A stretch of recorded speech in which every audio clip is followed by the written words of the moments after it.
Welcome to Luca and Miguel. Enjoy the video. You start by locating the app's string resources and verifying UTF-8 encoding. This prevents garbled characters later. Once found, extract all user-facing text into one exportable file so translators or tools operate on a single source. Create an English locale directory right away, N or NUS, and keep a backup of originals before changes. Doing this first reduces merge conflicts and ensures you can revert if mappings or context are wrong. Now move to translating keys and preserving placeholders. Now translate each value while keeping placeholders and markup intact.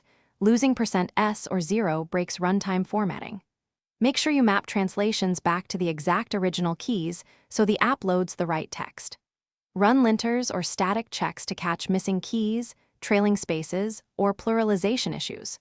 Once validated, integrate the English resources into the build system, update locale configuration files, and any runtime feature flags. This ensures the app can serve English dynamically and avoids shipping incomplete translations.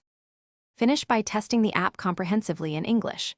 Navigate flows, trigger errors, and inspect UI on multiple screen sizes to catch truncation or layout shifts. Once functional QA and linguistic review pass, deploy to a staged environment or beta channel and monitor logs for missing keys or formatting exceptions. If you encounter placeholder errors or untranslated keys, search logs for missing key messages, restore the backup locale, and patch translations. Make sure you have a rollback plan so users never see broken text in production. Thanks for watching and please subscribe. It's the best investment you'll ever make.